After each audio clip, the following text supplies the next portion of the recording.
ඕකේ පළවෙනි ප්‍රශ්නේ හරිම ලේසි ප්‍රශ්නයක් තියෙන ළමයි මම හිතනවා කොයලේ හරි විභාගෙට කොයලේ හරි නෙමෙයි මේකේ තියෙන ප්‍රශ්න ගොඩාක් ඔයාලා පාඩම් කරා යන්න දැන් ගියසරි හිතන ලියපු ළමයි කීප දෙනෙකුත් ඉන්නවනේ එයාලාගෙන් අහලා බලන්න ක්‍රමයක් නෑ ඔයාලට එයාලා පන්ති වලට සම්බන්ධ වුණා නම් ඔයාලා පුළුවන් කෙටි පේපරේ එක ළමෙක් කිව්වා මම උගන්වපු නැතිව 5යි තිබ්බේ කියලා. එහෙම එනවා 100%ක්ම එන්නේ නෑ.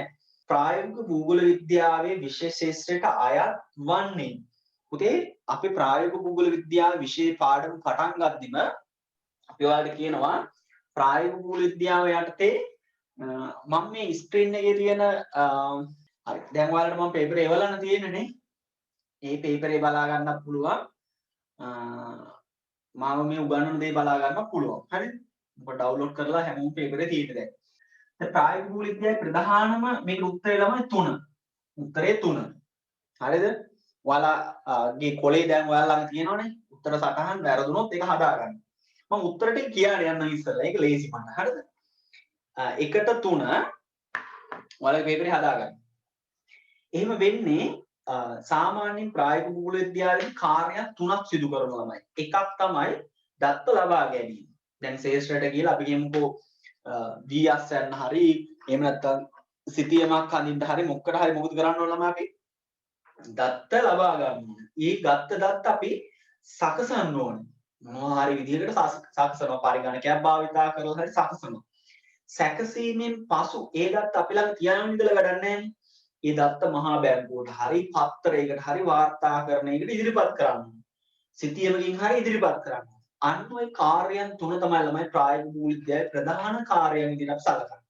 මොනවද ප්‍රායෝගික භූගෝල විද්‍යාවේ ප්‍රධාන කාර්යයන් තුන ළමයි? දත්ත ලබා ගැනීම, සැකසීම, ඉදිරිපත් කිරීම කියන එක. ඔය සැකසීම කියන එක ළමයි විශ්ලේෂණය කියලා දානවා සමහරක් වෙලාවට. ඒකත් ප්‍රශ්නයක් නෑ ළමයි. හරිද? දෙවෙනි එකට යනවා අපි ළමයි 1.50000 භූලක්ෂණ සිතියමක සෙන්ටිමීටර් 10ක් දිගින් ඔයාලා හරිනම් හරි දාගන්න වැරදි නම් වැරදි දාගන්න. හරි. සෙන්ටිමීටර් 10ක් දිගින් දක්වා ඇති ගංගාව 100ට 200ක්. දැන් මේකේ ඔයාලා බොරුවට රවට්ටන්න එයාලා දාලා තියෙන මේ 1.50 ගඟක්ලු තියෙන්නේ. මේ ගංගාවක්ලු තියෙන්නේ. ගඟේ දිග කොච්චර ළමයි? සෙන්ටිමීටර් 10යිලුනේ. එහෙමනේ කියන්නේ සිතියමේ තියෙන්නේ නම් අනිවාර්යෙන් සෙන්ටිමීටර වෙන්න බෑ කිලෝමීටර වෙන්න බෑ සිතියමේ තියෙන්නේ මේක මේ සිතියම ගංගාව 100ට 200කින් විශාල කරා. හරි. ගංගාව 100ට 200කින් විශාල කරා කියන්නේ මේක කීයක් වෙනවද පාර දිග? 20ක් වෙනවනේ සෙන්ටිමීටර. ගංගාව දිග සෙන්ටිමීටර 20ක් වෙනවා. මම අහන ප්‍රශ්නට උත්තරයක් දෙන්න. මේ ගංගාව මේ මෙතන එනකම් මෙතන එන ගංගාව ඇත්තම සිතියමේ ඇත්තම භූමියේ තියෙන සිතියමත් ඇත්තම භූමියේ තියෙනවනේ මේ ගංගාව. සිතියම දෙගුණයක් විශාල කරා කියලා ඇත්තම ගංගාව දෙගුණයක් විශාල වෙනවද ළම? එහෙම වෙන්නේ නැහැනේ. ආයෙත් මම කියනවා. සිතියම දෙගුණයක් විශාල කරා කියලා ඇත්තම ගංගාව දෙගුණයක් විශාල වෙනවද? නැහැ. ඒ නිසා ඔයාලට මේ 100ට 200කින් විශාල කරා කියලා දාලා තියෙන්නේ බොරුවට බය කරන්න. හරිද? හැබැයි ඔයාලා ඒක රැවටෙනවා. මතක තියාගන්න මේක 1.50000නේ කොහොමද? එහෙනම් දෙකෙන් බෙදන්න. කියලා මම දෙකෙන් බෙදුවා. කිලෝමීටර් 5යි. හරිද? දැන් දෙගුණයක් ඇත්තට විශාල කරා කියමුකෝ අපි. දෙගුණයක් විශාල කරා. දෙගුණයක් විශාල කරා නම් 1.50000 කියන එක 1.50000 කියන එක දෙගුණයක් විශාල කරාම දෙගුණයක් විශාල කරපුවාම ඒක දෙගුණයක් කුඩා වෙන්න බෑ පරිමාව නේද? එහෙනම් මේක දෙකෙන් බෙදනවා අපි. 1.50000 සිතියමක් දෙගුණයක් විශාල කරා කිව්වම අපි කියන්නේ කියන ගුණයෙන් මොන කරන්න ඕනද? බෙදන්න ඕන. හරි එහෙනම් කියලා වයින්. ඒක දෙකෙන් බෙදන 1.25000. එහෙම නේද? 1.25000. එහෙනම් ළමයි 10 දෙගුණයක් වැඩි වුණත් 20යිනේ. නේද 20යි. එතකොට 1.25000ට අනුව නම් කීයෙන් බෙදන්න ඕනේ ළමයි? ඔයාලා දන්නවා 1.50000 නම් මොකද කරන්නේ අපි ළමයි? 1.50000 නම් දෙකෙන් බෙදමු. හරිද? 1.25000 නම් අපි කීයෙන් මොකෙන්ද බෙදන්නේ? 4ෙන් බෙදන්න බෑ. එහෙනම් 20 බෙදීම 4යි කියන්නේ ඒත් ළමයි 5යිනේ කිලෝමීටර. ඔයාලා දෙන්න ඔයා රවට්ටවුවා කියලා. ළමයි මතක තියාගන්න. සිතියම මොන විදියට ලොකු වුණත් කුඩා වුණත් ඇත්තම සිතියම භූමියේ තියෙන ලක්ෂණය කුඩා ලොකු වෙන්නේ නැහැ. ඒ නිසා ළමයි 120කින් වැඩි කරා 180කින් වැඩි කරා ඒ මොනවා කිව්ව පරිමාව දීලානේ තියෙන 15000 කියලා නේ. ඒකේ වදාන 15000 නම් තියෙන දෙකෙන් බෙදාගන්න. දැන් මේක 120 200කින් වැඩි කරා කියන්නේ 10 තිබ්බ එක 20 වුණා. එහෙමනම් ඉතින් ඔයා 4ෙන් බෙදා ගන්න. එතකොටත් එන්නේ ළමයි කීයද? 5. මෙහෙම බෙදලා බැලුවත් 5 එන්නේ. මෙහෙම බෙදලා බැලුවත් කිලෝමීටර් 5මයි එන්නේ. හරිද? එහෙනම් මතක තියාගන්න 1.50න් આવුත් කීයෙන් බෙදන්නේ? 2කින් බෙදලා. ඒකට 25000 આવුත් 4ෙන් බෙදනවා. හරිද? ඒක මතක තියාගන්න. නමුත් මෙතන තියෙන කචල් එක ඔයා ඔළුවට දාගන්න එපා. ඔය ඔයාලගේ පේපරේ මේ සැරේ තව අනුපාතික ගානකුත් 10යි සමානට සිටියේදී. 1:4 අනුපාතයට සිටියම කුඩා කළ විට. එහෙම අහන්නත් පුළුවන්. මම ඒව ඉස්සරහ පේපර් වල දාලා උගන්වන්නම්. එහෙනම් මේ ප්‍රශ්නේ ප්‍රශ්නයක් නෑ ළමයි. ඔයාලට ප්‍රශ්නේ අවුල් කරලා දෙන්නේ සිටියම නැත්නම් ගංගාව 100ට 200කින් විශාල කරා කියන්නේ. ඉතින් ගංගාව විශාල කරාට ඇත්තම ගංගාව ලොකු වෙන්නේ නෑනේ ළමයි නේ. ඇත්තම ගංගාව 1.50ට අනුව සෙන්ටිමීටර් 10 දෙකෙන් බෙදපුවාම කිලෝමීටර් 5යි. ඒ අනුව උත්තරය 2. ඉතා කුඩාම පරිමාණ සිටියද. හරිද? දැන් මේකත් හරි ප්‍රශ්නයක් ළමයි වාගේ. හරි? දැන් අර ලෝකේ ගැඹුරුම ආගාධය, ලෝකේ උසම කන්ද, ඒ වගේ ප්‍රශ්න අහන්නේ නැහැ බලන්න. හරිද? ඒව අහන්නේ පරිපාලන එක්සෑම් වල අහන්නේ. හරිද? දැන් මේකේ අපි දන්නවා කුඩාම පරිමාණය කියන්නේ ළමයි මොකක්ද? ලොකුම අනුපාතිකය තියෙන එක තමයි කුඩාම එක. දැන් මම එහෙම කියනවා 1:50 1:25 1:10. එහෙනම් මම අහනවා මේකේ කුඩාම පරිමාණ සිටියම කෝකද කියලා. එහෙනම් කුඩාම කිව්වම පිළිගන්න ඕනේ මොකද්ද මේ? ලොකුම ඉලක්කම හොයන්න. ඒක අනිත් පැත්ත හොයන්න ඕනේ. එහෙනම් මම ඒව විශාලම සිටියම කිව්වොත් මේක. එහෙනම් මේක තමයි මොකද්ද? කුඩාම සිටියම. මේක තමයි මොකද්ද? විශාලම සිටියම. එහෙනම් ඔන්න අර කියන එකේ අනිත් පැත්ත හිතන්න ඕනේ. දැන් මේකේ දීලා තියෙන පුතේ 1ට නෙමෙයි 2ට 50000 3ට 50000 2ට 25000 3ට 20000 2ට 60000 අන්න එහෙම අවස්ථාවක් වුණොත් දරුවනේ ඔය හැම වෙලේම අනුපාතික දීලා තියෙන මොනවටද 1ට කියලානේ දීලා තියෙන්නේ අනුපාතිකයක් 1ට කියලා කොහොමද හදාගන්නද දැන් පළවෙනි එක කීයේ තියෙන්නේ ළමයි පළවෙනි එක තියෙන්නේ 2ට 25000 කියලා 2ට 50000 නේ සෝරි 2ට 50000 2ට 50000 කියලා කොහොමද මේක 1ට කියලා හදාගන්නේ ළමයි දෙපැත්තෙම මේ තියෙන අගයෙන් මොනවද කරන්නේ බෙදනවා මේ ආගේ අගයෙන්ම දෙපැත්තම බෙදෙනවා එතකොට මොකද වෙන්නේ බලන්න මෙයාට මෙයා කැපුවාම 1ට අනුපාත මේක කැපුවාම 25000 නේ එහෙනම් පළවෙනි එකේ අනුපාතික අගය කීයද ඔබලාට තියෙන 2ට 25 2ට 50000 කියලා තිබ්බට 1ට 25000 නේ එහෙනම් පළවෙනි එක කීයද දෙන්නේ 1ට 25000 දෙවෙනි එක බලමු ඒක බෙදන්න ඕනේ කීයද 3ෙන් එහෙනම් 3ෙන් බෙද්දොත් බලන්න ඕනේ කීයද දෙන්නේ කියලා 50000 3ෙන් බෙද්දොත් කියලාමයි 50000 3ෙන් බෙද්දොත් 10000ක් විතර එන්නේ හරිද නිකන් මම ආසන ගානක් දාන්න ඊට පස්සේ 25000 දෙකට බෙද්දොත් කීයද 12500 නේ 12500 ඊළඟ එක තියෙන්නේ 20000 කීයෙන් බෙදන්නද 3ෙන් බෙදන්න 20000 3ෙන් බෙද්දොත් කීයද 1ට 20000 3ෙන් බෙද්දොත් 60000 දෙකෙන් බෙද්දොත් කීයද 60000 දෙකෙන් බෙද්දොත් 1ට 30000 1ට 30000 දැන් එහෙනම් මට හොයන්න බලන්න කුඩාම සිතියම කියලා කියන්නේ මොකද්ද ළමයි මෙතන තියෙන මොන අගයද ලොකුම අගයේ තියෙන එක ලොකුම අගය කීයේ තියෙන්නේ මේකේ එහෙම නේද ළමයි ලොකුම අගය තියෙන්නේ කීයද 1ට 30000 කියලා හැබැයි 1ට 30000 නෙමෙයි මෙතන තියෙන්නේ කීයද 2ට 60000 කියලා මම හිතනවා දැන් ඔයාලට තේරෙන්නේ නැති මේ වගේ විභාග ප්‍රශ්නයක් අහුවොත් ඔයාලා අමාරුවේ වැටෙනවා තේමා සිතියමක් ඉදිරිපත් වන ආකාරයක් වන්නේ මතක තියාගන්න තේමා සිතියමක් ඉදිරිපත් වන ආකාර තුනක් තියෙනවා. තේමා සිතියම් බුලක්ෂණ සිතියම් නෙමෙයි බුලක්ෂණ සිතියම් නෙමෙයි තේමා සිතියම් ඉදිරිපත් වන ආකාර තුනක් තියෙනවා.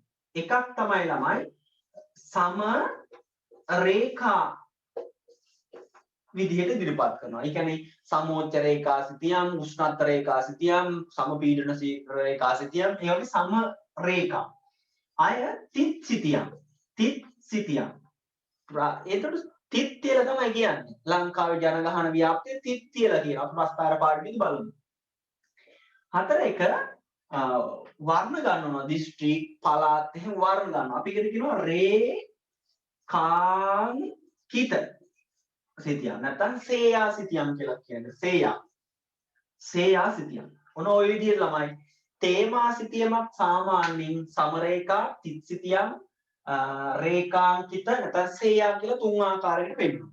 તો තේමා සිතියමක් දක්වන්නේ මේක මොකක්ද දෙන උත්තරයක්.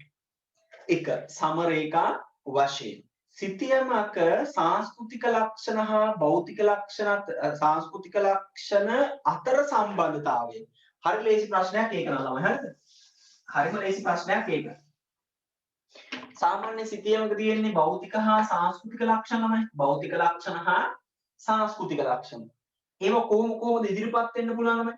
භෞතික ලක්ෂණය තවත් භෞතික ලක්ෂණය. එහෙම නැත්නම් සංස්කෘතික ලක්ෂණය තවත් සංස්කෘතික ලක්ෂණයකට.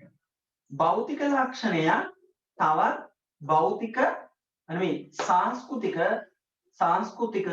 ලක්ෂණයකට. උහුම් බලපෑම් කරන්න පුළුවන් ළමයි. තව අනිත් පැත්තට අමාරු සංස්කෘතික භෞතික කියන්න ඕනේ නෑ. ඒ අපේ මේ තුනෙන් අහන්නේ ළමයි සංස්කෘතික ලක්ෂණ අතර. ඒ කියන්නේ මොකද? සංස්කෘතික හා සංස්කෘතික ලක්ෂණ දෙකක් අතර සම්බන්ධතාවක් පැහැදිලි කරන එක පෙන්වන්න කියලා කියන්නේ. දැන් පළවෙනි එක බලන්න භූෂමතා කියන්නේ ළමයි භෞතික. නේද? මාර්ග රටා කියන්නේ සංස්කෘතික. එහෙනම් මේකනේ ඒක අයිති වෙන්නේ. දෙවෙනි එක මොකද්ද කියන්නේ? ජල වහනේ. ඒ කියන්නේ භෞතික. ජල සම්පාදනය ඒක සංස්කෘතික. එහෙනම් එකත් මේකට අයිති වෙන්නේ. වර්ෂාපතන කියන්නේ භෞතිකයි. ඊළඟ වෘක්ෂලතා කියන්නේ භෞතිකයි. එතකොට මේ භෞතික එකක් එතරම්දී. මාර්ග ජාලය සංස්කෘතිකයි. ජනමාස ව්‍යාප්තිය සංස්කෘතිකයි. එහෙනම් මේක උත්තරේ මොකක්ද ළමයි? උත්තරය 4. ඇයි සංස්කෘතික ලක්ෂණ දෙකක් තමයි එතන තියෙන්නේ. දැන් පහේ ගත්තොත් එහෙම භූෂමතාවය කියන්නේ භෞතිකයි, ජල වහනය කියන්නේ භෞතිකයි. එතකොට ඒක භෞතික එකක්. මම මේ උගන්වන යනකොට ප්‍රශ්නයක් තියෙනවා නම් අහන්න ළමයි. හරි? එතකොට තව විස්තර ගන්න පුළුවන් වගේ. එහෙනම් මේක උත්තරේ ළමයි 4. කාර්යක්ෂම භූගෝලීය තොරතුරු පද්ධතියක් නිර්මාණය කිරීමේදී පරිගණකයක තිබිය යුතු අත්‍යවශ්‍ය කොටස වන්නේ ළමයි GIS වල දෘඩාංග කියලා එකක් තියෙනවනේ. ඒ දෘඩාංගවල ඔයාලා දන්නවා දෘඩාංගවල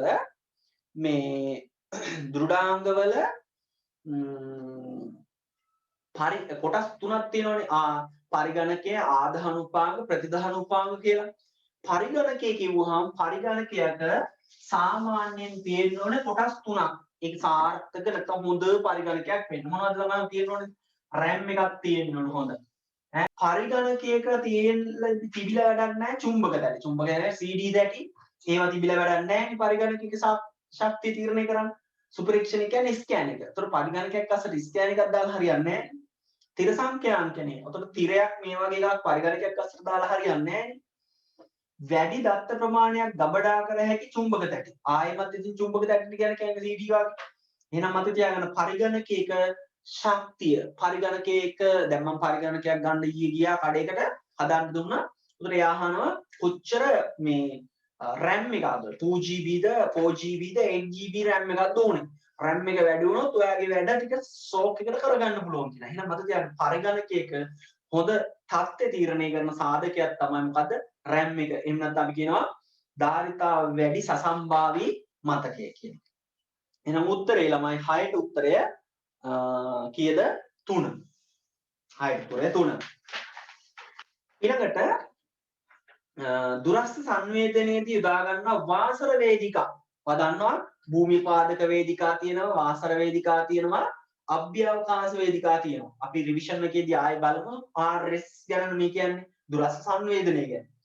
તો ළමයි වායුගෝලයේ දැන් මිනිසුන් රහිත ගන්න යන හරි. අහස් නැව් හරි. හැබැයි චන්ද්‍රිකා කියන්නේ කොහෙද පුතේ? වායුගෝලයේ නෙමෙයි කොහෙද? අභ්‍යවකාශයේ තියෙන එකක්. එහෙනම් අපිට ඒක ගන්න බෑ. දෙවෙනි එක බැලුන්ස් වායුගෝලයේ, කුඩා අහස් නැව් වායුගෝලයේ, හෙලිකොප්ටර් වායුගෝලයේ. එහෙනම් උත්තරේ ළමයි මේකේ මොකද්ද? 2. 3 ගන්න බැරි ළමයි චන්ද්‍රිකා. ඒක අභ්‍යවකාශය. හතර ගන්න බැරි දොඹකර. දොඹකර කොයිද? භූමි පාදක වේදිකාවනේ, පොළොවේ තියෙන වේදිකාව. පහ ගන්න බෑ ඇයි? රොකට් කියන්නේ අභ්‍යවකාශ වේදිකාව නේ. 8 කිසියම් වර්ෂයක ශ්‍රී ලංකාවේ ඔන්න තේන ප්‍රස්තාරයක් ගැන ප්‍රශ්නයක් අහන්න ළමයි. හරිද? කිසියම් වර්ෂයක ශ්‍රී ලංකාවේ අපනයන සංයුතිය දැක්විය වඩාත්, ඒක වැදගත් වචනේ වඩාත් කියන එක ළමයි. හරිද? සුදුසුයි. හැබැයි වඩාත් සුදුසු කොහා තෝරන්න. විභාගෙට ගියපම ඔය වඩාත් කියන කැලේම ඔයාලට පේන්න නැතු වෙනවා ඈ. හොඳම දැන වඩාත් සුදුසු ප්‍රස්තාරය මොකද්ද කියලා. දහරා ප්‍රස්තාරේ වැඩක් නැහැ ළමයි. දහරා ප්‍රස්තාරය කියන්නේ අරයි යනවානේ බහන්න. ඒ ඊතලයකින් පේනවා. හරිද? මම කියවාට උදාහරණයක් උඩ කලින් මම කියලා දීලා තියෙනවා ලංකාවේ ඉඳලා රට බහන්න පිට රටට අපනයනය කරනවා. චීනෙට ඔච්චරයි යවන්නේ. මැද පෙරදිගට මෙච්චරක් යවනවා. ඉන්දියාවට මෙච්චරක් යවනවා. අවයට වෙනවද? අරයි යන ප්‍රමාණය මත ඊතලයේ සයිස් එක වෙනස් වෙනවා. අන්න ඒ ප්‍රස්තාර ක්‍රමයට තමයි කියන්නේ දහරා සිතියන්. ඉතින් මේකේ සංයුතියක් පෙන්වන්න බෑනේ පුතේ. අරයි යන එක භාණ්ඩයක් විතරයි පෙන්වන්න පුළුවන්. ඊළඟට රේඛා ප්‍රස්ථාර. අපි දන්නේ නැහැ පුතේ මොන රේඛා ප්‍රස්ථාරද කියලා. රේඛා ප්‍රස්ථාර ගොඩක් තියෙනවා. සරල රේඛා, බහු රේඛා, තියුණු දිත්ත රේඛා කියලා. උතුරු ළමයි සංයුතියක් පෙන්වන්න කෝකද කියලා හරියටම කියන්න ඕනේ. උතුරු ළමයි මෙහෙම රේඛා ප්‍රස්ථාර කියලා දැම්මොත් ඒවට ගහන්න දෙපා. මොකද හේතුව රේඛා ප්‍රස්ථාර වර්ග ගොඩක් තියෙනවා. කෝකද දන්නේ නැහැනේ අපි. ඊළඟ සංයුක්ත ප්‍රස්ථාර. සංයුක්ත ප්‍රස්ථාර වර්ග ගොඩාක් තියෙනවා ළමයි. රේඛා සංයුක්ත ප්‍රස්ථාරය, තීරු සංයුක්ත ප්‍රස්ථාරය. හරිද? ඒ නිසා ඔයා මත දැන් මේක කෝකට අයිති වෙනවද කියලා අපි දන්නේ නැහැ සංයුක්ත තීරු ප්‍රස්ථාරය කිව්වට. බෙදන ලද වෘත්ත ප්‍රස්ථාර. අන්න ඒක නම් පුළුවන් වගේ ළමයි. බෙදන ලද වෘත්ත ප්‍රස්ථාර. වෘත්තයක් අරගෙන මෙහෙම අපි වෘත්තයක් අරගෙන ඒකේ වර්ෂයක නෙමෙයි කියන්නේ මේකේ ආරම්භයම කියලා කිසියම් වාර්ෂයක. වර්ෂය මම දානවා 2021. 2021 මෙන්න අපනයනය කියන්නේ අපනයනය. අපන රබර්, තේ, පොල්, කුළුබඩු. දැන් උතර පේනවද ළමයි? වාර්ෂයක අපනයනය කරපු ඒවා ඔක්කොම පෙන්වන්න පුළුවන්. සංයුතියෙන් පෙන්වන්න පුළුවන්. ඒවට තමයි අපි කියන්නේ බෙදන වෘත්ත ප්‍රස්ථාර. නැත්නම් බෙදන ලද සක්සටහන් කියලා කියනවා. සක්සටහන් කියන්නේ ඒකටම තමයි ළමයි. හරිද? ප්‍රශ්නාංක 9. දත්ත සමූහයක මධ්‍යන්නේ සිට එකිනෙක අගයන් විචලනය වන ආකාරය. එතකොට 9 උත්තරේ ළමයි මොකද්ද? අපගමන තීරු ප්‍රස්ථාරය. ඒ ප්‍රශ්නෙම උත්තරේ චූට්ටක් දීලා තියෙන හින්දා වාට ලේසි. සහභාගීත්ව නිරීක්ෂණය යොදා ගන්න. එතකොට දන්නවා ළමයි ඔයාලා දත්ත රැස් කිරීම සංඛ්‍යාන පාඩමේදී නිරීක්ෂණය කියලා එකක් තියෙනවා. දත්ත රැස් කරන්න පුළුවන් නිරීක්ෂණය. ඒ කියන්නේ බලාගෙන ඉඳලා දත්ත රැස් කරන්න පුළුවන්. ආකාර දෙකයි. එකක් ඍජු නිරීක්ෂණය. ගිහින් මම්ම බලනවා. හරිද? බලාගෙන ඉන්නවා. දෙවෙනි නිරීක්ෂණය මාත් ඔහුන්ගේ කොටස් කරුවෙක් වෙනවා. උදාහරණයක් හිඟන්නු පිළිබඳව බලාගෙන හිටියත් තොරතුරු ගන්න බෑ ළම. ඔවුන් හරියට තොරතුරු පෙන්නන්නේ. නිසා මාත් හිඟන්නෙක් ළඟට ගිහිල්ලා බෙලෙක් කෝප්පයක් තියාගෙන අනේ නෝනා මහත්තයා තියලා යන්න මහත්තයා නෝනා තියලා යන්න කිය මාත් ඉල්ලනවා. මට අනිත් හිඟන්න ඇවිල්ලා ටොක්ස් කරනවා. කොහින්දන් ආපු හිඟන්නේද දුබ? මේ ඒරියගෙන් ඵලයන් වෙන ඒරියයකට හරිය අපි බොසාට කියලා උඹේ ආණ්ඩු කඩනවා. එතකොට මම දැනගන්නවා මොකද්ද? මුන් කරන්නේ ජාවාරමක් කියලා. එහෙනම් මොකද්ද? සහභාගීත්ව නිරීක්ෂණ කියන්නේ මාදෙහි කොටස් කරුවෙ කියනවා. මේ බලන්න දැන් මේකේ තියෙන පළවෙනි උත්තරේ ගංගාවේ ජල මට්ටම බැලීම. එහෙනම් මාළුවෙක් වගේ ගඟේ බහැලා ජල මට්ටම් බල බල තමයි ඉඳ වෙන්නේ. හරිද? සහභාගීත්වයක් කරන්න බෑ. ඒක ඍජු නිරීක්ෂණයයි තියෙන්නේ. ලිං වල ජල මට්ටම වෙනස් වීම. ලිතට පැනලා බලනවා. එතකොට ඉතින් ආය උඩේ එන්න වෙන්නේ. ඒකටත් කියන්නේ ඍජු නිරීක්ෂණය. යාචකයින්ගේ දෛනික හැසිරීම රටාව. ඒක ඍජු නිරීක්ෂණයෙන් බෑ පුතේ. දෛනික යාලගේ හැසිරීම රටාව බලන්න සහභාගී වෙන්න ඕනේ. එනිසා 10 උත්තරේ 3. කිසියම් ප්‍රදේශයක ලැබෙන වර්ෂාපතනය. වැහි බිඳුවක් වගේ මම බල බල ඉඳලා හරියන්නේ නැහැ නේද? ඒක ඍජු නිරීක්ෂණයටයි තියෙන්නේ. සුළඟේ වේග දිශාව ඍජු නිරීක්ෂණය. එහෙනම් මත තියාගන්න සහභාගීත්ව නිරීක්ෂණයට අයිති වෙන්නේ යාචකයෙකු ලෙස දිවි ගෙවන එක බලන එක. දෛනිකව ගිහිල්ලා. එහෙනම් උත්තරේ 3. දේශගුණයේ වෙනස් වීමට බලපාන බාහිර භෞතික සාධක. ඔබ දන්නවා දේශගුණික වෙනස් වීම පාඩම මේනෝට කරලා ඉවරයි හැමෝම පහයි. අපි පුනරීක්ෂණ තමයි ආයෙ කරන්න වෙන්නේ. ඒකෙදි ස්වභාවික සාධකයන් දෙකකට බෙදා අපි අභ්‍යන්තර හා බාහිර කියලා.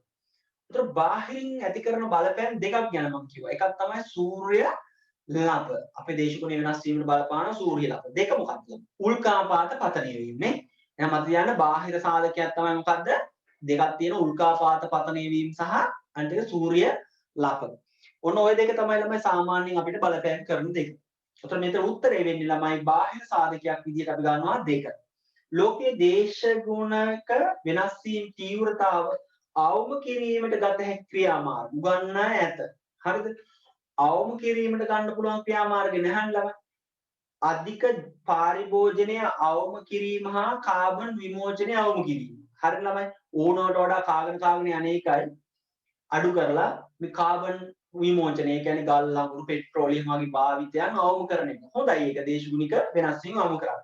දෙක ජාතික හා ජාත්‍යන්තර ප්‍රතිපත්ති වලට එකග වීම. ඒකත් හොඳයි. හැබැයි කියන මොකක්ද? ෆොසිල් ඉන්ධන දහනය. දැන් එකග වෙලා අනිත් පැත්තට ෆොසිල් ඉන්ධන දහනය කරනවා. ඒක වැරදිනේ. ඒක වැරදි උත්තරේ. කාර්මීකරණය හා සත්ත්ව පාලන කටයුතු සීමා කිරීම. ඒවා කරන්න අමාරු වෙඩිලා කාර්මීකරණය නතර කරන්නත් බෑ. සත්ත්ව පාලනය කරන්නත් බෑ. ඒක පාලනය අඩු කරන්නත් බෑ. කුකුල් පට්ටි පාලනය අඩු කරනවා. අමාරු ළමයි අපිට කරන්න. කුකුල් චිකන් කන්න නැත්නම් අපිට චුයින් ගන් උයන් කන්නයි ළමයි නේ. කිරි බොන්න නැත්නම් අපිට එඬුරු කිරි බොන්න. එහෙනම් ඒවා පාලනය කරන්න බෑ ළමයි අපිට. හරි? වනහරණය හා ආපදා කළමනාකරණය. ඉතින් ළමයි වනහරණය කියන්නේ කැලෑ කපන එකනේ. ඉතින් කැලෑ කැපුවයි කියලා දේශගුණ වෙනස් වීම අවම වෙන්නේ නැහැ. කාබන් විමෝචනය හා යලි වනවැස්මක් ඇතිවීම. යලි වනවැස්ම නම් හොඳයි. හැබැයි කාබන් විමෝචනය කරලා හරියන්නේ නැහැ ළමයි. එහෙනම් මේක හරිම උත්තරේ ළමයි උත්තරාංක 1. 12ට 1. 13 භූගත ජල මට්ටම තීරණය කරන ප්‍රධාන සාධක දෙක වන්නේ පොළොවේ යට ජලය කොච්චරක් තියෙනවද කියන එක තීරණය වෙන්නේ ළමයි සාධක දෙකක් මත. ඔයාලා ගොඩ වෙලාවට මේ ප්‍රශ්න වරද්දා ගන්නවා. පාෂාණ මත තමයි තීරණය වෙන්නේ ළමයි පොළොවේ යටට වතුර යනවද නැද්ද කියලා. පාෂාණ වල ගුණයන් දෙකක් තියෙනවා. සවිවරතාවතා පාරගම්මිතාව. පාෂාණ වල තියෙන සවිවරතාව හා පාරගම්මිතාව. ඒ කියන්නේ කොච්චර තදද කොච්චර බුරුල්ද කියන එක මත තමයි පොළොවේ යට ජලය තීරණය වෙන්නේ. හොඳයි. උත්තර අංක 1. ජල සම්පත් අධිධාවිතය නෙමෙයි ළමයි ඈ. ඒ තියෙන එක හරි අධි මොකද්ද? භාවිතය. ජලයේ පාඩමේ පුනරීක්ෂණය එන සතිය හෝ ඊට පස්සේ එන සතිය මම ජලය කරනවා. ඒ නිසා සහභාගීත්වය අනිවාර්ය වෙයි ළමයි ඈ. ජලය අනිවාර්යෙන් මේ සැරේ අහනවා. ජල සම්පත් අධිභාවිතය. අධිභාවිතය කියන්නේ තේරෙනවද? ඔයාලා ගෙදර තියෙන කල දෙකයි වතුර බොන්න. හරිද? බොන්න තියෙන්නේ නාණ්ඩයි උක්කොර තියෙන්නේ කල දෙකයි. ඉතින් මල්ලි ගිහිල්ලා කල එකමාරකින් හොද ගන්න. ඉතුරු වෙන්නේ කල භාගය. ඒතර ළමයි ඔයාලා ඉතුරු කල භාගයෙන් තමයි අක්කටයි අම්මටයි අයියටයි ඔක්කොටම හොද ගන්න නේ. එහෙම වෙයි. කල දෙකයි නම් තියෙන්නේ. ඒකට ගැළපෙන විදිහට ජල පරිභෝජනයක් කරනවා නම් අපි ඒකට ජල සංරක්ෂණය කියලා කියනවා. අධිභාවිතය කියන්නේ තියෙන ප්‍රමාණයට වඩා වැඩි ප්‍රමාණයකින් භාවිතයක් සිදු කරනවා. දැන් ලංකාව වගේ රටවල් ගත්තොත් එහෙම තියෙන ප්‍රමාණයටත් වඩා අඩුවෙන් තමයි ජල පරිභෝජනය කරන්නේ. ඒ නිසා අපේ වගේ රටවල් ළම ජලයේ පිළිබඳ ගැටලු අඩුයි. හැබැයි අප්‍රිකාව වගේ රටවල් ගත්තොත් එහෙම තියෙන ප්‍රමාණයට වඩා 100 ගුණයකින් අධි පරිභෝජනයක් සිදු වෙනවා. කොළඹේම ගත්තොත් අධි පරිභෝජනයක් තියෙනවා. උත්තරේ ළමයි ඒකට උත්තරය 2. මිරිදිය ජලයෙන් වැඩි ප්‍රමාණයක්. ඒ කියන්නේ අපි දන්නවා මිරිදිය කරගිදිය කියලා වර්ග දෙකක් තියෙනවනේ. මිරිදිය ජලය කියන්නේ මේ අපි පාවිච්චි කරන කාණ්ඩ බොණ්ඩ පිහින්න ගන්න ඒවා. ඔයාලා හිතන්නේ වැඩියෙන්ම අපි පාවිච්චි කරන මිරිදිය ජලය මොකටද? කාර්මික කටයුතු, දෛනික පරිභෝජනය, ආහාර, පරිසර අලංකරණය, සත්ත්ව පාලන කටයුතු මොකේද වෙන්නේ? ඔයාලා විශ්වාස කරන්න මිරිදිය ජලයෙන් 66ක් භාවිතා කරන්නේ ආහාර නිෂ්පාදනයට. නිසා මත තියාගන්න මිරිදිය ජලයෙන් වැඩි ප්‍රමාණයක් ගන්න මනස කර්මාන්ත වලට නෙමෙයි ආහාර නිෂ්පාදනයට. ඔය චූම්පා මාමත් පිටියන්නන්නේ වතුර දාලානේ. සා බිස්කට් එකේ තියෙන වතුර. ඒකෙත් වතුර තියෙනවා. ජල දූෂණය වැළැක්වීමට ගත හැකි ක්‍රියාමාර්ගයක්. එහෙනම් ජලයේ දූෂණය වෙන එක අවම කරන්න අපිට ගන්න පුළුවන් ක්‍රියාමාර්ගයක් මොකක්ද කියලා. මොකක්ද ගන්න පුළුවන් ක්‍රියාමාර්ගය? මල අපද්‍රව්‍ය බැහැර කිරීම සඳහා ක්‍රමවත් ක්‍රියාමාර්ග ගැනීම. ඒ කියන්නේ හරියටම මල අපද්‍රව්‍ය බැහැර කරන්න ක්‍රමවේදයක් තියෙනවා. නාගරබදුව ජලයේ කොළම කොළ පාටයි සමහර දවස්වල. සමහර දවස්වල කහම කහ පාටයි. සමහරවිට රතු පාට. ඉතින් ළමයි අපද්‍රව්‍ය හරියට බැහැර කරන්න පුළුවන් නම් පිරිසිදු කරගන්න පුළුවන්. එහෙනම් ඒක තමයි උත්තරේ ළමයි. දෙක මේකේ වෙන්න බෑ ළමයි. ගෘහ අපද්‍රව්‍ය හා කැලිකසල අවම කිරීම. කොහොමද මේ කැලිකසල අවම කරන්නේ? ඒක කරන්න බෑ අපිට. ගෙදරින් දාන අපද්‍රව්‍ය අවම කරගන්න බෑ අපිට. හරිද? ඒවා දාන තැන් හදන්න ඕන ළමයි. දාන්න තියෙන තැන් හදන්න. මේ ගඟට ගිහින් දාලා හරියන්නේ නැහැ. තෙත්බිමට ගිහින් දාලා හරියන්නේ නැහැ. කෘත්‍රිම පොහොර හා කෘමිනාශක හා වල්නාශක භාවිතය. උතනම තවත් ජල සම්පත දූෂණය වෙනවනේ නේ. දැන් මේ වගේ උත්තර දාන්න ළමයි ඔයාලට ප්‍රශ්නේ අමතක වෙන්නේ. එහෙනම් ඔයා ප්‍රශ්නේ උඩින් කියවන්නේ වළක්වන්න ඒවනේ. උත්තර ටික කියාගෙන යනකොට මොකද වෙන්නේ? ජලයේ දූෂණය වෙන්න බලපාන සාධක බලන්න. උත්තරේ තුන තමයි දෙන්නේ. කෘත්‍රිම කෘමිනාශක වල්නාශක පාවිච්චි කරනවා ඉතින් විනාශ වෙනවා. කියලා තුනට උත්තරේ ගන්න. ඒ නිසා තමයි ප්‍රශ්නය ආයෙ කියවන්න නැත්නම් වර්ධිනවා. කාර්මික අපද්‍රව්‍ය බැහැර කිරීම හා නීති රීති පැනවීම. බැහැර කරලා නීති රීති පැනවලා හරියන්නේ බැහැර නොකර නීති පැනවීම. කිව්වනම් හරිය. මේක බැහැර කරලා නීති පනවනවා. ඒක උත්තරේ සාර්ථක නැහැ. නීති උල්ලංඝනය කිරීම හා දඩුවම් පැමිණීම. ඒක වැඩක් නැහැ. නීති උල්ලංඝනය කරන්න දීලා දඩුවම් පවනවා. කහිර කපන්න දීලා හැංගිලේ ඉඳලා අත දාලා නතර කරලා දඩුවම් ගන්නවා. දඩයක් ගන්නවා. ඒක වැඩක් නැහැ. ඒක වළක්වන්න මුලින්ම කටයුතු කරන්න ඕනේ. හරි. එහෙනම් උත්තරේ ළම මේකේ 16 උත්තරේ 1. 17. වෙරළට ආසන්නම ගොඩබිම් කලාපය හඳුන්වන්නේ. ඔබ දන්නවා වෙරළේ කලාප හතරක් තියෙනවා. අපි බුරුත් පාඩමේදී කියලා දුන්නා. මොකද්ද ළමයි කලාප හතර? පැල, මැද, මෝඩ, ඔටුව. මොකද්ද? පැල, මැද, මෝඩ, ඔටුව. එතකොට වෙරළට ආසන්නව තියෙන මොකද්ද? පෑල, වෙරළ. ඊට පස්සේ හම්බෙන්නේ මෑත, වෙරළ. ඊට පස්සේ හම්බෙන්නේ මොබ වෙරළ. ඊට පස්සේ හම්බෙන්නේ ඔබ වෙරළ. එහෙනම් වෙරළට ආසන්න විදිහට කෙනා කවුද ළමයි? කවුද? පෑල වෙරළ. උත්තරය 3. දැන් ඔය හරි ගියපු ළමයිට අතුස්සන්න එහෙම කියන්න තියෙනව නේද? පන්තියේ. මටත් සතුටක් තියෙනවා ඔයාලට සතුටක් තියෙනවා. දැන් මේක මට කරන්න දෙන්න ඔයාලා ප්‍රස්තාරයක දාපුවම බලා ගන්න පුළුවන් සමහර ළමයිගේ ප්‍රස්තාරය උඩ ගිහලා සමහර ළමයි කිව්වා පල්ලෙහා. එහෙම කියලා කොපි කරන්න නම් එපා ළමයි. හරි. එහෙම ව්‍යාජ වැඩ කරලා වැඩක් නෑ ළමයි. හරි. ඊට පස්සේ වැල්ලෙහි ඇති ද්‍රව්‍ය වෙරළෙන් ඔබ්බෙහි ගැඹුරු ජලය කරා ගසාගෙන යාමට ආධාර වන්නේ. ළමයි ඔයාලා මේකට ගහලා ඇති පිලිසෝදාව කියනවා. ඒක වැරදි. මොකද වැල්ලට ඇවිල්ලා වදින පහර මෙහෙම අපි කියමු ඔන්න ඔහොම තියෙනවා. ඔන්න මුහුද තරංගයක් ඇවිල්ලා වදිනවා කියනවා. වදින එකට කියන්නේ මොකද්ද? පෙර පහර. තරංගයක් ඇවිල්ලා ගොඩබිමේ වදිනවාට කියන්නේ මොකද්ද ළමයි? පෙර පහර. ඒ තරංගේ නැවත මෙහෙම පල්ලෙහාට යන එකට මොකද කියන්නේ? පිලිසෝදාව. පිලිසෝදාව. ඔය මං ඔයාලට කියලා දුන්නා පිලිසෝදාව ගැඹුරු මුහුදට යනවද? නෑ. මෙයා නැවත මොකද වෙන්නේ? එනවා. නැවත එනවා. මේ නැවත එන එකනට කියනවා අපි රීඩ් ප්‍රවාහය. නැවත එන එකනට කියනවා රීඩ් ප්‍රවාහය. රීඩ් ප්‍රවාහය එනකොට මෙහෙන් ලොකු තරංගයක් හැදිලා ඉවරයි. ඒතර මෙන්න මෙයා නැවත ගැඹුරු මුහුදට යනවා. පිලිසෝදාව වගේ ආය ගැඹුරු මුහුදට යනවා. ඒ ගැඹුරු මුහුදට යන එකනට කියනවා යටි දහර. යටි දහර. එහෙනම් මත තියාගන්න වෙරළේ තියෙන ද්‍රව්‍ය ගැඹුරු මුහුදට අරයි යන්නේ යටි දහර. වෙරළේ තියෙන ද්‍රව්‍ය අරයි යනවා පිලිසෝදාවට. හැබැයි ගැඹුරු මුහුදට අරයි යන්නේ යටි දහරාව. හරිනේ? ඒකේ උත්තරේ උත්තර අංක 4. ඔයාලා හරි ලේසි කියලා හිතන ප්‍රශ්න උන් වරද්දා ගන්න විදිහ. සිලිකන් ප්‍රමාණය 150ට වඩා අඩු නම් ඝනද දියද? සිලිකන් අඩුයි නම් මතක තියාගන්න ඒවට අපි කියනවා බාෂ්මිකයි කියලා. සිලිකන් 150ට වඩා වැඩි නම් ඒවට අපි කියනවා මොනවද? ආම්ලිකයි කියලා. මේක අහන්නේ ළමයි 150ට අඩු නම් ඒ ලාව අපි හඳුන්වන්නේ බාෂ්මික ලාවා. මේවා දියයි. ගොඩ ගහන්නේ නැහැ. කිලෝමීටර් ගාණක් ප්‍රදේශයක පැතිර යනවා. හැබැයි ආම්ලික ලාවා මොකද වෙන්නේ? එක උඩ ගොඩ ගහලා විශාල කඳු නිර්මාණය වෙනවා ගිනි කඳු විදිහට. උතර මධ්‍යයන් මේකට උත්තරේ 1. ඔයාලගේ ප්‍රශ්න අහනකින් බේරෙන්න පුළුවන් නම් ඔයාලා. හරිද? මම ඉස්සරහට දිගටම අහන ඔයාලගේ ප්‍රශ්න. පෘථිවි අභ්‍යන්තරයේ දැඩි තාපයක් පවතින නිසා පාෂාණ ස්තර තුල ඇති ජලය රත් වී මත් පිටට පැමිණි විට නිර්මාණය වන්නේ. ඔන්න ළමයි ඒකත් ඔයාලා වරද්දාගත්තා. 18ට උත්තරේ 4 ළමයි. ආය 20 ඔයාලා වරද්දා ගන්නවා. මොකක්ද ඒකේ? මෙහෙම කියන්න ළමයි. අභ්‍යන්තරයේ තියෙන ජලය යමහල් ආශ්‍රිත තියෙන ජලය රත් වෙලා එළියට විද්දොත් මොකක්ද අපි ඒකට කිව්වේ පුතේ? ගීසර කියලා කිව්වේනේ. හැබැයි මේකේ විදින කතාවක් කොහෙවත් කියනවා බලන්න ඔයාලා හොඳට. විදින කතාවක් නැහැ. මොකද කියන්නේ?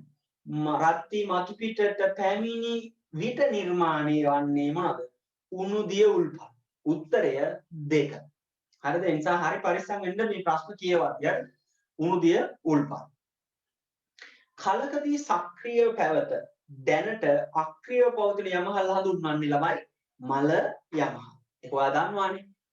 21ට උත්තරය 5. පෘථුවියේ යමහල් ක්‍රියාකාරීත්වයට දායක වන ප්‍රධාන සාධකයක් නොවන්නේ. පුතේ යමහල් නිර්මාණය වෙද්දී සාධක 4ක් බලපානවානේ. 4ක් බලපානවා. ඒකෙදී උෂ්ණත්වය බලපානවා. පීඩනය, විවර හා කුස්තුර, කාලය කියන 4ම බලපානවා. හැබැයි මේ සවිවරතාව කියන එක එච්චර සාධකයක් වෙන්නේ නැහැ. ඒ නිසා ළමයි මේකේ උත්තරේ වන්නේ මේක අහන්න නොවන්නේනේ. නොවන පිළිතුර තමයි ළමයි 2. උත්තරය 2. 23 හමු සෑහෙන අමාරුයි 23 උත්තරේ. හරි? ඔයාලා තියාගෙන ඉන්න කොලේ පුළුවන් නම් මේව ලියාගත්තත් කමක් නැහැ. ඔකේ තියෙනවානේ පුතේ පළවෙනි උත්තරේ නිර්දිග මෝසම් කියලා තියෙනවනේ. නිර්දිග මෝසම් වලින් ලැබෙනවා ළමයි අපිට 556ක්. 556ක්. නිර්දිග මෝසම් වලින් 556ක් ලැබෙනවා. ඊසාන දිග මෝසමෙන් ලැබෙන්නේ 479. ඊසානකින් ලැබෙන්නේ 479 මිලිමීටර ඔක්කොම මිලිමීටර. ඊට පස්සේ ආයෙ තියෙන මොකක්ද දෙවන අන්තර් මෝසමනේ. තුන්වෙනි උත්තරේ ඒක හරි ළමයි. උත්තරේ 3. පළමු අන්තර් මෝසමෙන් ලැබෙන්නේ 268යි ළමයි. පළමු අන්තර් මෝසමෙන් ලැබෙන්නේ 268යි. හරි? එතකොට ඔන්න ඔය උත්තර ගලප්ප ගන්න ළමයි. මේකේ හරියටම තියෙන උත්තරේ ළමයි තුන්වෙනි උත්තරේ. තුන්වෙනි උත්තරේ. ඔය වගේ එකක් හරියන්න නම් සෑහෙන ගේමක් දීලාම තියෙන්න ඕනේ ළමයි. හරිද? ඕකේ. ශ්‍රී ලංකාවේ දේශීය කලාප බෙදනකොට නිර්ණායක දෙකක් යොදාගත්තා. උෂ්ණත්වය හා වර්ෂාපතනය. උෂ්ණත්වය හා වර්ෂාපතනය. එහෙනම් උත්තරාංකය මත තියාගන්න ඒක. මේකේ අපිට තුන ගන්න බෑ ළමයි වනාන්තර කියලා තියෙනවනේ. හිඳ ගන්න බෑ මේක. අපිට ගන්න වෙන උත්තරේ තමයි මොකද්ද? උෂ්ණත්වය හා වර්ෂාපතනය. කලාප කීයකට බෙදලා තියෙනවද ළමයි? 5කට බෙදලා තියෙනවා නේ. මතක ඇතිනේ කලාප 5. පළවෙනියටම පිටු පරිසර සංවිධානය මොකද්ද? ස්වභාව ධර්ම සංරක්ෂණය පිළිබඳ ජාත්‍යන්තර සංගමය IUCN එක මත තියාගන්න. ලෝකයේ 1948 අපිට නිදහස ලැබිනත් එක්ක ප්‍රංශයේ ෆ්ලොන්ටන් බ්ලූ වල පිහිටවන්නේ මොකද්ද? IUCN එක. උත්තරය 2. 26 ජාන තාක්ෂණය මගින් සත්ව නිෂ්පාදන ලෙස වෙනස් කරන නොවන්නේ කිරි නිෂ්පාදනය වෙනස් කරා. මොකද ලීටරයක් ගත්තේ වැසිකින් ලීටර 2ක් දැම්මේ. කුකුල් මස් දවස් 45න් කුකුලා ලොකු වෙනවා. දන්නේ නැහැ.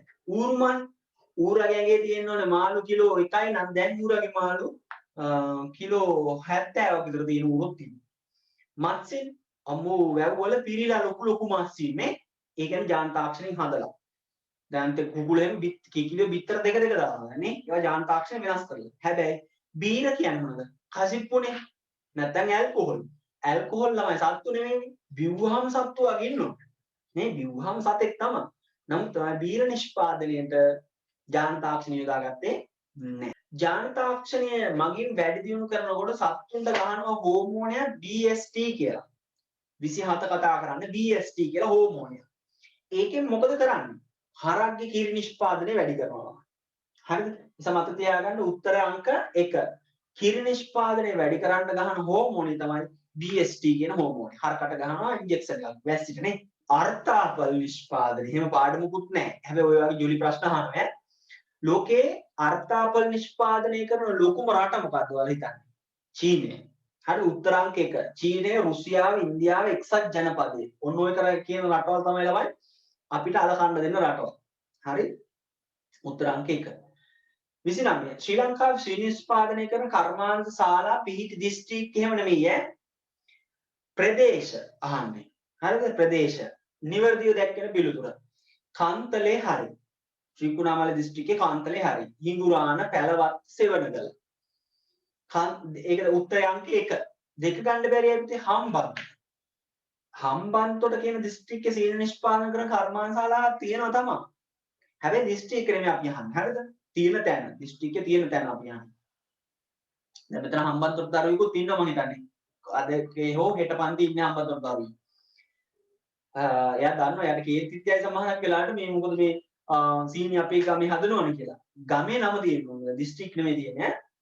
අනිත් උත්තර වැරදි ළමයි. දැන් තුන්වෙනි ගත්තොත් මඩ කලපුව. ගන්න බෑවට. තුන්වෙනි හතරවෙනි එක ගත්තොත් අනුරාධපුරය. නේද? ගන්න අමාරුයි. පස්වෙනි එක ගත්තොත් එහෙනම් බිබිල. ඔකත් මොනරාගලන තියෙනනේ. එකක් ගන්න අමාරුයි. 30. ශ්‍රී ලංකාවේ ආරම්භ කරන ලද ප්‍රථම සීමිති කම්මල පිහිටියේ කොහෙද? ඔයාලා දන්නවා යාපනයේ කොහෙද? කංකසන් තුරේ. කර්මාන්ත පාඩමේදී ඔයාලට කියලා දෙන්න ඇති. හරි? කංකසන් තුරේ තමයි ඒක තියෙන්නේ. ශ්‍රී ලංකාවේ පෙට්‍රෝලියම් නිෂ්පාදනය නැත්නම් ප්ලාස්ටික් නිෂ්පාදනයට අදාළ කර්මාන්තශාලා පිහිටලා තියෙන්නේ කොහෙද කියලා අහනවා. සපුගස් කන්ද අවට තියෙන ප්‍රදේශවල සපුගස් කන්දනේ තෙල් පිළිපහදු කරන්නේ ඒ අවට තියෙනවා ළමයි කටුනායක සහ බියගම. කටුනායක සහ බියගම. උත්තරාංක 1. ගෝලීයකරණ ක්‍රියාවලියට ගති ලක්ෂණයක් මොකද්ද? නොවන්නේ. හොඳට පදියන්න නොවන එක අහන්නේ අපි. නොවන එක තමයි මොකද්ද? නූතන යුගයේ ගෝලීයකරණ ක්‍රියාවලිය සෙමින් සිදුවෙමින් නැත. බොරු. ගෝලීයකරණ ක්‍රියාවලිය සෙමින් වෙන්නේ නැහැ ළමයි. ඒක මොකද වෙන්නේ? අධි වේගෙන් වෙන්නේ. ඔයාලා හිතනවා නේද ළමයි මේ කොරෝනා හින්දා ඔයාලගේ අධ්‍යාපන නැත්නම් සාක්ෂරතාවය අඩුයි කියලා. මත තියාගන්න. මේ කොවිඩ් වසංගත ඉවර වෙනවා 2025 වෙනකොට 2025 ඔයාලා විභාගික කැම්පස් උත් ඉන්නවනේ. විතර වෙනකොට මේක ඉවර වෙනවා. ඒ වෙනකොට ලෝකයේ සාක්ෂරතාවය වේගින් වැඩි වෙලා තියෙනවා.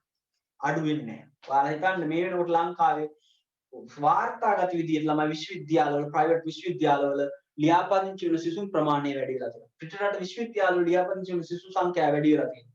හරි? ඒකට හේතුව ළමයි ඔන්ලයින් හරහා කරන අධ්‍යාපනයේ වේගය. ඉස්කෝලේ ගිහිල්ලා පැය ගාණක් කාලා අඹගෙඩි කාලා දෙහිගෙට කාලා එනවට වඩා හරිද?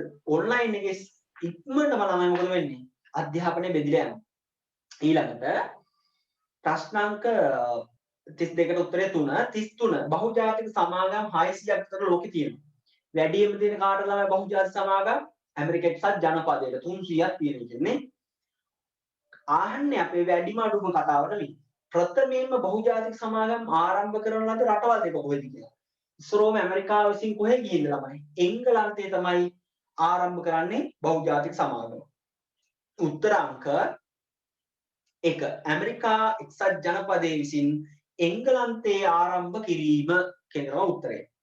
ඔයාලා ඕනෑ තරම් ක්ලාස් වල මේ පේපර්ස් හොයන්න බලන්න ඔයාලට හම්බෙන්නේ නැහැ. හරි ඕනෑ තරම් වෙබ්සයිට් වලට ගිහලා මේ පේපර් හොයන්න ඔයාලට මේ ප්‍රශ්න හම්බෙන්නේ නැහැ. හරිද? ඒකට හේතුව මේවා මගේම නිසා. මම කාගේවත්ව කොපි කරලා නෙමෙයි ගහන්නේ. කොපි කරන එක තැනයි තියෙන්නේ. ඒ තැන ඔයාලට ඕනේ නැහැනේ. ලෝකේ ප්‍රථමයෙන්ම ආරම්භ කරන ලද යුදමය හා ආරක්ෂක කලාපීය සංවිධානය කුමක්ද? සෝරි ඒක පැටලුණා නම් ඔයාලට මම ආයෙ කියනවා ඕසෝ සංවිධානය. හිට්ලර් තමයි ස්රෝම සංවිධානයක් පිටවන්නේ ඕසෝ කියලා. ඒකට විරුද්ධව තමයි එංගලන්තය සහ ප්‍රංශය පිටවන්නේ නේටෝ සංවිධානය කියලා. හරි උත්තරාංක 4. 34ට උත්තරය 4. 35 කෘෂිකාර්ම නිෂ්පාදන අපතේ යෑම වළක්වාන අවස්ථාවක් ලෙස නොසලකන්නේ. මේක අපතේ යන්නේ නැති අවස්ථාවක්. මොකද්ද? නිෂ්පාදනයේදී අපතේ යනවා. දැන් රබර් කිරි වගේ ඒවා නිෂ්පාදනයේ ගහ කපනකොටම කිරි අපතේ යනවා. ප්‍රවාහනයේදී එළවලු පළතුරු එහෙම ප්‍රවාහනයේදී විනාශ වෙනවා. ඇසුරුම්කරණයේදී විනාශ වෙනවා. ගබඩාකරණයේදීත් ඔය වී ආගේව විනාශ වෙනවා. හැබැයි පිසීමේදී උයනකොට එහෙම හානි වෙනවා කියන එක අපි උගන්වන්නේ නෑ ළමයි. හානි වෙනවා. නමුත් අපි ඒක ගණන් ගන්න නෑ. උත්තරය 5. සාක් සංවිධානය ආරම්භ කිරීම මූලිකව කියන්නේ සාක් සංවිධානය ආරම්භ කරනකොට ආරම්භ කිරීමට මූලික වූ ප්‍රකාශයක් තියෙනවා. ඒ ප්‍රකාශය තමයි අපි කියන්නේ නවදිල්ලි ප්‍රකාශය කියලා. උත්තරය 2. මොකද නවදිල්ලිය තමයි ඒක ගහන්නේ ගිවිසුම. ඒ නිසා අපි ඒකට කියනවා නවදිල්ලි ප්‍රකාශය කියලා. සංචාරක කර්මාන්තය දියුණු කරන්න 1937 දී සංචාරක කාර්යාංශය පිහිටවුණා. හරි ඔය වගේ ප්‍රශ්න 5යි සර්. ඕවා හරිය. එහෙනම් තියාගන්න මේ සංචාරක පාඩමේ ප්‍රශ්නයක්. නැතුව මම මේ සාමාන්‍ය දෙලි ප්‍රශ්නයක් එහෙම ඇහුවා නෙමෙයි ඈ. මගෙන් ළමයි අහලා එවනවල ළමයි සාමාන්‍ය දෙලි ප්‍රශ්නෙට. සංචාරක කාර්යාංශය පිහිටවන්නේ කවදාද ළමයි? 1937 දී. ලෝකයේ විශාලතම පෙට්‍රෝලියම් අපනයනය කරන එක නම් පෙට්‍රෝලියම් හදලා විකුණන කෙනා තමයි රුසියාව. උත්තරාංක 1. ශ්‍රී ලංකාවට වැඩිම සංචාරකයන් පැමිණෙන්නේ දැන් නම් ඉතින් එකෙක්වත් එන්නේ නැහැ. හරිද? ඒ වුණාට ඔයාලට උගන්වන්න තියෙන්නේ ලංකාවට වැඩිම සංචාරකයන් පැමිණෙන්නේ කොහෙන්ද ළමයි? ඉන්දියාව සහ එංගලන්තයෙන්. උත්තරය 1. 39 උත්තරය 1. 40 කර්මාන්තයක් ස්ථානගත වීමේදී ප්‍රාග්ධනය අවශ්‍යයි ළමයි. તો પ્રાග්ධනය વર્ગ